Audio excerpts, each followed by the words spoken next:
Baik, sekarang kita kenalan dengan apa saja operator yang ada di logika. Kalau di dalam bahasa kan kita punya banyak sekali jenis operator atau kata hubung tadi ya. Kalau di matematika atau di logika kita punya yang sedikit lebih simpel tapi lebih istimewa gitu ya. Sekarang mari kita kenalan dulu dengan pilar utama di dalam logika. Jadi ada 5 pilar utama yang menyangga struktur dalam logika atau dalam kebahasaan. Kenapa ada 5? Karena satunya adalah negasi. Kalaupun saya tadi mengatakan operator dalam logika, ini tadi operator, kok ini pilar gitu. Maksudnya karena memang operatornya hanya 4, tapi satunya itu tidak boleh ditinggalkan gitu, yaitu yang disebut sebagai negasi. Negasi itu tidak termasuk operator karena tidak digunakan untuk menghubungkan dua hal atau dua klausa gitu ya. Jadi disebut tadi operator logika itu kan karena dia digunakan untuk menghubungkan dua proposisi tunggal atau dua klausa gitu kan. Nah, si negasi ini tidak menghubungkan dua klausa tapi dia sangat penting juga dan sering diikutkan. Terus disebut apa kalau bukan operator gitu ya. Jadi memang penyangganya sebenarnya 5 ini, tapi yang operator 4. Negasi ya tetap negasi gitu ya. Negasi itu dia sifatnya menunjukkan lawan atau kebalikan dari suatu kalimat. Jadi negasi itu kebalikannya gitu ya.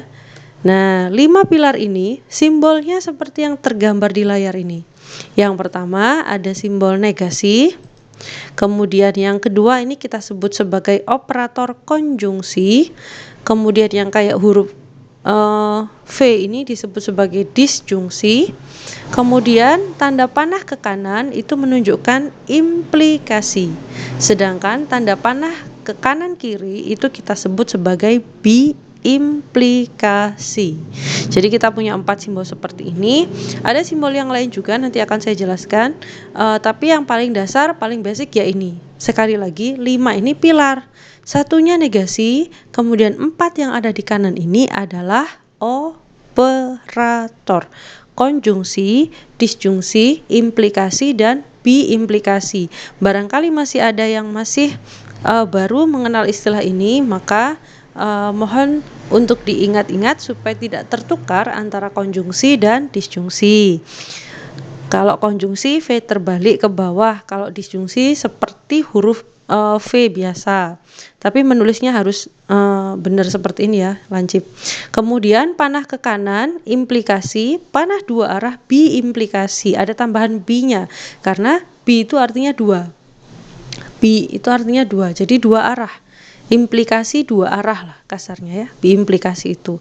Jadi ini kita bisa pakai panah yang double strike seperti ini, jadi 2 garis, atau bisa pakai panah biasa ke kanan. Begitu juga dengan biimplikasi, bisa pakai yang double strike seperti ini, atau bisa pakai yang one strike aja. Jadi panah biasa 1 garis saja tapi panahnya kanan kiri. Gitu. Nah, karena sekarang kita sekalian sambil saya mengingatkan ya, karena sekarang kita sudah berkenalan dengan simbol-simbol, termasuk panah ke kanan ini ternyata adalah suatu implikasi, suatu hukum, suatu operator. Maka mulai sekarang kalau kita menulis di buku catatan atau Anda mau menulis untuk ujian dan lain-lainnya, perhatikan penggunaan tanda panah. Kalau bukan untuk menyatakan suatu implikasi, jangan pakai panah gitu. Kadang kan kita biasa tuh kayak apa namanya, ngasih tanda-tanda gitu ya, enter kasih panah, enter kasih panah lagi, enter lagi kasih panah lagi gitu ya. Ketika ganti baris kasih panah, ganti baris kasih panah. Padahal itu sekarang kita punya makna sendiri. Jadi harus hati-hati, nggak bisa langsung ya, nggak bisa lagi pakai yang itu. Sekarang silakan Anda pakai yang lainnya gitu, karena sudah apa namanya, sudah kita pahami bahwa dia adalah suatu operator. Negasi itu biasanya mewakili kata tidak atau bukan atau tidak benar bahwa. Jadi negasi itu kan kebalikan, lawan atau kebalikan. Jadi dia akan mewakili kata tidak, bukan, atau tidak benar bahwa. Sedangkan konjungsi itu biasanya dia akan mengilustrasikan atau mewakili kata dan, tetapi, sedangkan gitu. Kalau disjungsi itu dia mewakili kata atau. Kalau implikasi itu pola kalimatnya nanti akan berbentuk seperti ini. Jika bla bla bla, maka bla bla bla gitu. Pernah kan mendengar kayak yang saya ilustrasikan kemarin, jika hari hujan maka tanah basah gitu. Jadi bla bla bla maka bla bla bla. Implikasi. Implikasi. Kalau biimplikasi itu kalimatnya ada di depan, terus disambung dengan jika dan hanya jika, terus ininya di belakang. Jadi depan dan belakang. Beda dengan implikasi ya. Kalau implikasi itu jikanya di depan dulu. Jika bla bla bla, maka bla bla bla. Tapi kalau biimplikasi itu bla bla bla, jika dan hanya jika bla bla bla. Gitu ya. Nanti akan kelihatan di contohnya. Sebelum kita bongkar tentang operator, kita bongkar dulu yang bagian negasi. Jadi, negasi ini ada beberapa cara penulisan. Di buku-buku kadang-kadang simbolnya beda-beda. Ada yang melengkung seperti ini, ada yang pakai srit seperti ini, ada lancipnya di sebelah kanan, ada yang strip biasa. Kalau Anda membaca buku lain dan ternyata simbolnya negasi berbeda, tidak usah bingung ya. Boleh dipakai ini salah satu, terserah bebas. Kalau saya lebih sering menggunakan yang seperti ini, melengkung, atau yang lurus ini aja, yang kayak min. Itu sudah melambangkan negasi gitu ya. Jadi lambangnya ada 3 ini. Boleh pakai yang mana saja, monggo silahkan, bebas ya. Pokok jangan didobel-dobel, nanti kalau didobel ya maknanya beda. Pilih salah satu ya. Misalkan ini definisinya negasi. Misalkan ada suatu proposisi yang diberi nama P. Jadi diberikan proposisi P. Terus negasi dari P itu dinotasikan dengan strip P seperti ini. Saya pakai yang lurus ini ya pada saat ini. Dia dibaca tidak P, atau tidak benar bahwa P, atau bukan P. Jadi bisa ada beberapa cara baca.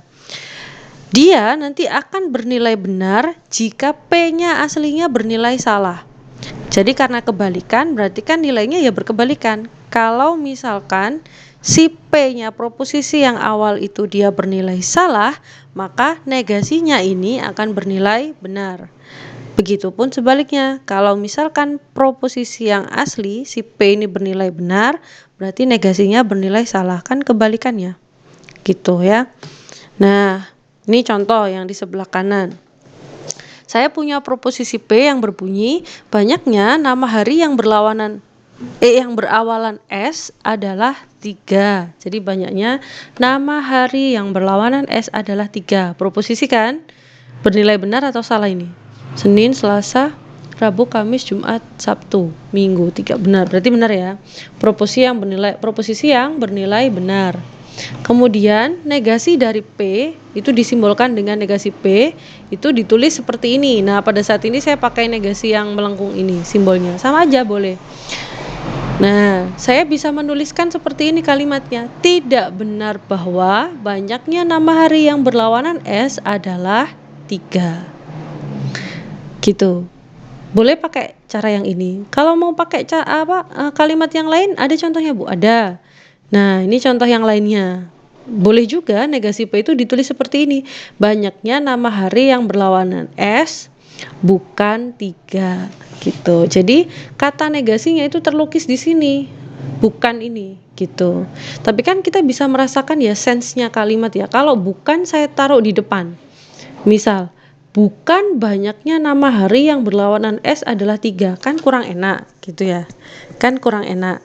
Masa bukannya di depan? Berarti tinggal kita revisi kalimatnya supaya supaya kalimatnya enak gitu. Jadi kita perlu sense of sense of sentence. Jadi enak nggak kalimatnya gitu.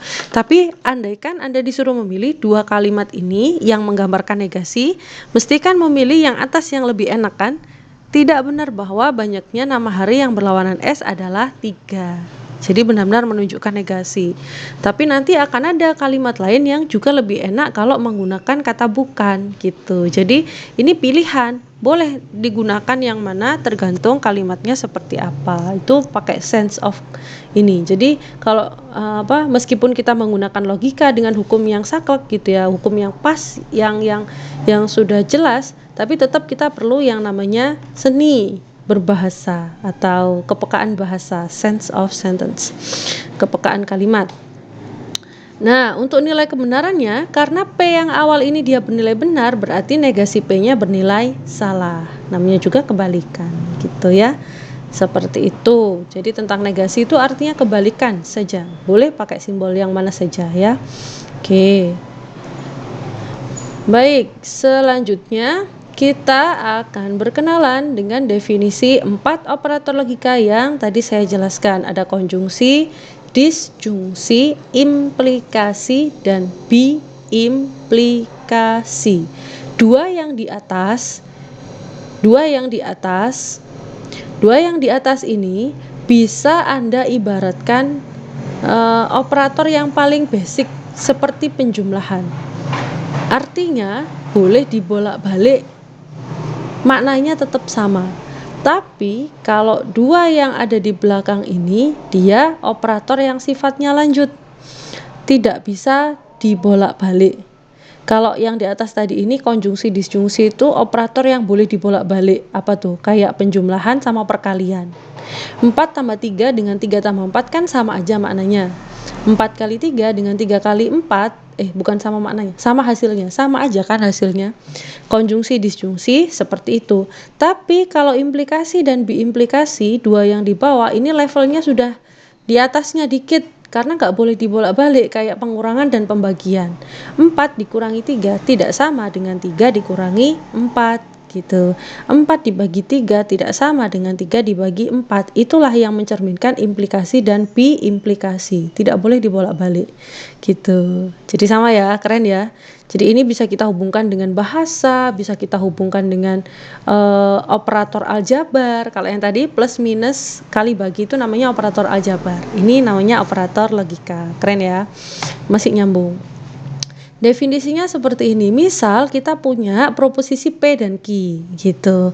Sekarang dua proposisinya. Karena apa? Karena operator itu kan tadi menghubungkan dua atau lebih klausa. Lah ini dikasih contoh kalau yang dua itu seperti ini. Berarti ini konjungsi. Berarti ini adalah ada dua proposisi ya. Diberikan dua proposisi. Terus konjungsi dari P dan Q itu dinotasikan dengan seperti ini. Dibaca P dan Q. Dia nanti akan bernilai benar jika P dan Q keduanya bernilai benar. Keduanya bernilai benar. Contohnya seperti apa? Kalau dalam kehidupan sehari-hari misalkan Anda disuruh pergi ke toko atau ke warung, ke toko. Nduk belikan sabun dan sampo gitu. Misalkan orang tuanya. Belikan sabun dan sampo. Berarti Anda itu nanti ketika berangkat ke toko terus kemudian pulang membawa sabun dan sampo, baru ibunya akan marem. Oh iya, sudah benar kan karena bawa sampo dan sabun. Tapi kalau cuma bawa sabun saja, pasti ibunya tanya, "Lah sampone ngendi?" Lah disuruh beli sabun dan sampo kok cuma dapat sabun gitu. Berarti kan satunya nggak terpenuhi. Begitu pula dengan kalau misalkan pulang cuman bawa sampo. Loh sabunnya mana? Mesti ditanya seperti itu. Masih salah kan? Apalagi kalau nggak bawa apa-apa sama sekali. Lah bayangin tuh. Apalagi kalau nggak bawa apa-apa sama sekali. Pulang lagi nggak bawa. Loh disuruh beli sabun dan sampo kok pulang lagi nggak bawa apa. Ayo balik. Gitu kan. Baru kamu akan bernilai benar kalau membawa sabun dan sampo. Jadi bernilai benar kedua-duanya gitu. Ilustrasinya seperti itu. Jadi kondisi dan itu artinya dia baru bernilai benar jika dua-duanya bernilai benar atau dua-duanya terpenuhi. Kebalikannya, disjungsi dinotasikan dengan seperti ini, dibacanya P atau Q. Dia nanti akan bernilai benar jika P dan Q itu salah satu atau keduanya bernilai benar. Contoh yang paling mudah seperti tadi, misalkan ini aja deh, ibunya suruh beliin deterjen. gitu, suruh beliin deterjen. Do, coba kamu ke toko, tolong ibu belikan ibu Rinso atau Soklin, misalkan dikasih duit gitu, berikan Rinso atau Soklin, 2 merek ya, maaf saya menyebut merek nih. Berarti ketika Anda itu pulang membawa Rinso, bener kan? Boleh kan? Kan atau. Terus misalkan Anda pulang membawa Soklin saja, masih tetap benar. Kan ibunya memang bilang belikan Rinso atau Soklin. Berarti kan salah satu boleh. Terus andaikan misalkan Anda nyampe di toko, terus lupa, loh tadi disuruh beli apa ya? Yang Rinso apa yang Soklin apa dua-duanya? Gitu. Terus dilihat duitnya cukup. Terus dibelikan dua-duanya. Wis karena ragu-ragu akhirnya dibeliin 2 aja, wis yang kecil-kecil dibelikan Rinso sama Soklin. Tetap boleh kan? Ketika pulang ke rumah kan, doh ini bu, wis karena saya tadi bingung, terus atau karena dua-duanya promo misalkan, duitnya cukup, tak belikan Rinso sama Soklin sekalian gitu. Oh ya wis gak apa-apa, biasanya kan ibunya seperti itu. Baru kalau dia akan bernilai salah ketika pulang gak bawa apa-apa. Nah itu kasusnya atau seperti itu. Jadi kalau kasusnya dan itu baru benar jika keduanya benar atau dua-duanya terpenuhi. Tapi kalau untuk kasus disjungsi atau itu salah satu yang benar saja sudah benar, dua-duanya benar juga tetap bernilai benar. Nanti akan kita bahas detailnya di pertemuan mendatang. Nah, kalau implikasi itu seperti ini. Misalkan implikasi dari P dan Q dinotasikan dengan P panah Q. Lah ini yang saya sebut tadi, panah yang satu strike. Kalau yang di kanan ini, yang di kiri ini kan panah double strike, yang ini panah satu strike. Boleh, dua-duanya boleh. Pilih aja mana salah satu ya. Kalau konjungsi disjungsi sudah pakem nih seperti ini. Dibaca jika P maka Q. Dia akan bernilai benar kecuali dalam hal P benar dan Q salah.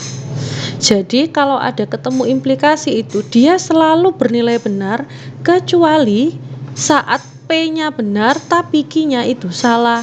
Nah, kecuali saat P-nya benar sedangkan Q-nya bernilai salah. Nanti kita akan lihat di contoh. Sedangkan yang B implikasi karena dia panah 2 arah ya. Panah 2 arah. Ini, nah ini yang pakai single strike, yang ini P panah kanan kiri Q, dibaca P jika dan hanya jika Q. Ya.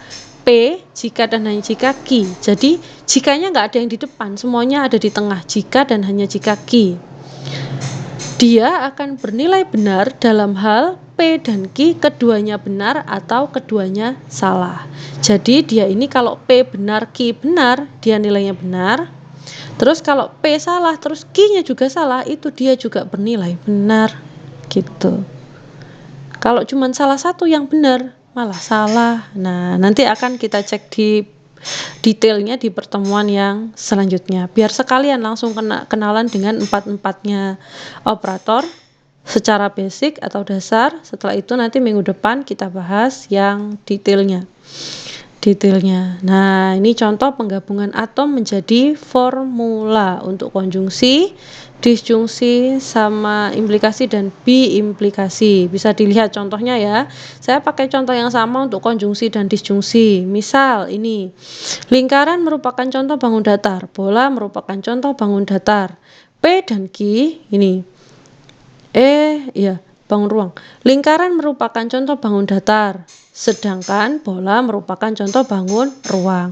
Saya menggunakan kata sedangkan untuk menggantikan tanda konjungsi. Boleh pakai dan, Bu? Boleh. Boleh pakai tetapi, Bu? Boleh. Kan memang tadi ada beberapa macam ya tadi ya untuk menggantikan kata dan itu. Cuman kita tinggal pasang sesuai sense kalimatnya. Kalau saya pasang di sini itu pakai kata dan, misalkan lingkaran merupakan contoh bangun datar, dan bola merupakan contoh bangun ruang. Boleh enggak? Boleh, masih tetap boleh. Kalau misalkan memang dirasakan kalimat itu masih enak, tidak masalah. Gitu ya. Bebas. Disjungsi tinggal mengganti dengan operatornya. Ini V ke atas, simbolnya bukan V ya, tapi ini memang simbolnya seperti V. Maka penghubungnya adalah atau.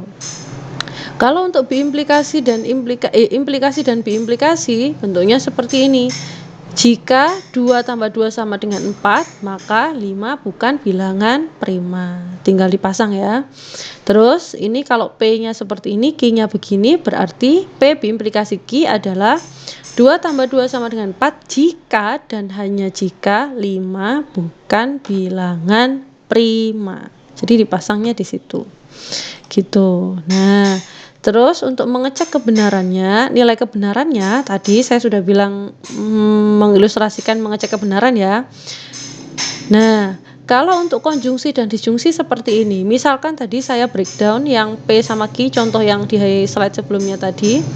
Lingkaran merupakan contoh bangun datar. Ini kan kalimat yang nilainya benar, proposisi ya. Setiap proposisi kita bongkar dulu, ini benar.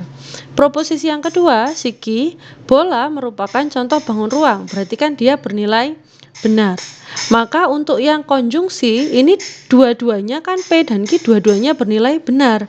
Berarti kan memenuhi definisi yang tadi kan ya. Kalau dua-duanya bernilai benar, maka nilainya benar. Berarti kesimpulannya untuk yang untuk yang proposisi majemuk P dan Q nilainya adalah benar. Ini cuma bantuan ya. Ini cuma bantuan. Tanda sama dengan yang tumpuk 3 seperti ini namanya ekuivalen. Jadi namanya jadi mengilustrasikan bahwa nilainya adalah seperti yang ada di ruas kanan. Gitu ya, menggantikan tanda sama dengan. Karena tidak sama, cuman ekuivalen. Jadi nilainya sama. Terus kalau untuk yang disjungsi P disjungsi Q karena P-nya benar, Q-nya juga benar, menurut hukumnya disjungsi tadi itu salah satunya benar aja loh wis benar. Apalagi kalau dua-duanya benar, ya wis tambah benar gitu kasarnya ya. Jadi kesimpulannya untuk konjungsi P disjungsi Q, kalau disjungsi dalam hal ini P disjungsi Q, nilainya di sini adalah benar kalau berdasarkan si proposisi ini gitu ya. Terus untuk contoh yang kedua tadi kita coba cek implikasi. Kita bongkar dulu. P-nya 2 tambah 2 sama dengan 4 adalah proposisi yang bernilai benar. Proposisi yang kedua, 5 bukan bilangan prima. Dia adalah proposisi yang bernilai salah. Kenapa? Karena 5 kan aslinya bilangan prima gitu. Berarti kan kalimat ini kan salah. Harusnya 5 bilangan prima kan gitu. Jadi dia nilai kebenarannya salah.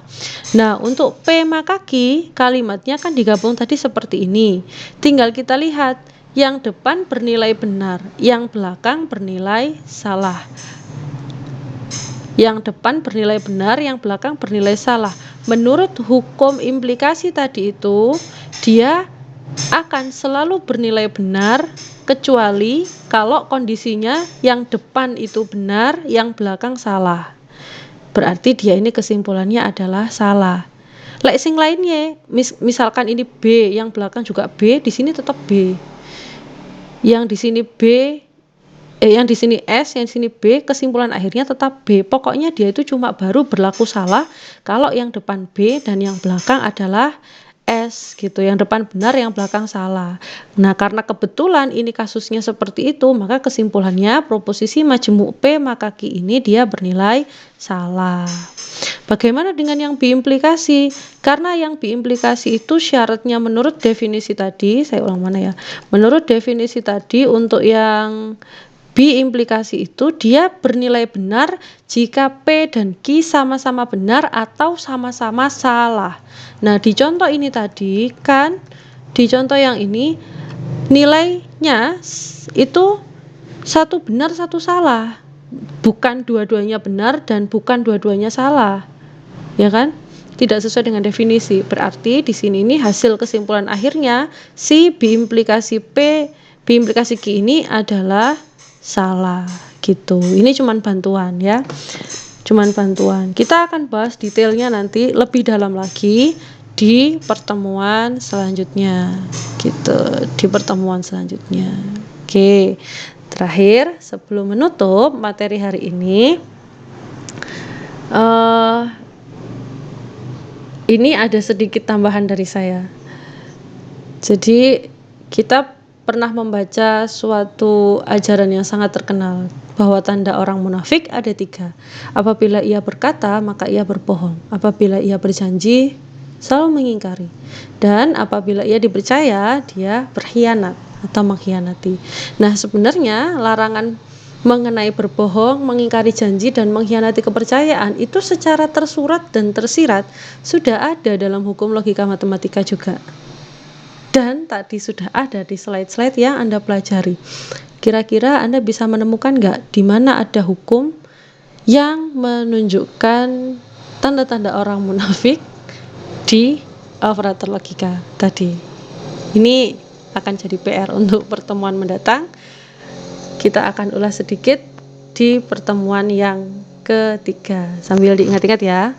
Kira-kira seperti itu materi hari ini. Kalau ada yang kurang jelas, boleh sambil ditanyakan di ruang diskusi ya. Gunakan LMS sebaik-baiknya untuk mendiskusikan bagian mana yang Anda belum paham, gitu ya. Terakhir saya juga mohon maaf karena sebenarnya harusnya video ini ada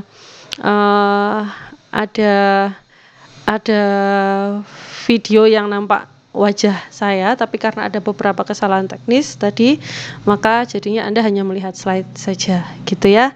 Mohon maaf atas kekurangannya, tapi semoga apa yang saya sampaikan hari ini bisa membantu Anda memahami materi, gitu ya. Terima kasih.